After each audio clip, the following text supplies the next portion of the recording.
तर हवामान बदलाचा परिणाम आरोग्यावर होताना दिसतोय। सर्दी, ताप, खोकल्याचे रुग्ण वाढलेले आहेत। गोंदिया जिल्ह्यात सध्या हवामान बदलामुळे मोठ्या प्रमाणावर सर्दी, ताप आणि खोकला यांसारख्या संसर्गजन्य रुग्णांच्या जिल्हा सामान्य रुग्णालयामध्ये मोठ्या प्रमाणात अशा प्रकारचे रुग्ण येत आहेत। तरी लोकांनी याविषयी काळजी घ्यावी आणि गरम पाण्याचा, गरम कपडे याचा वापर करावा, आवश्यक तो औषधोपचार करावा, आवश्यक असल्यास थंडीमध्ये बाहेर पडू नका असं आवाहन करण्यात येत आहे।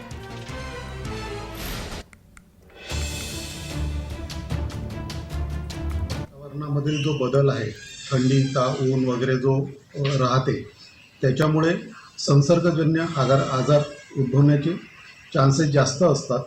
त्याच्यामुळे यामध्ये सर्दी, खोकला, ताप अशा प्रकारचे रुग्ण ही OPDमध्ये जास्त येण्यास सुरुवात झालेली आहे।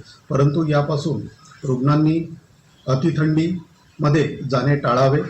त्यासोबतच गरम पाण्याचा वापर करावा पितांना आणि औषधोपचारांनी हे सर्व बरं होऊ शकतं। सध्या जे आजार आहे तो फ्लूसारखा आजार आहे, परंतु याच्यामध्ये कोविडचं कुठलेही लक्षणं नाहीत।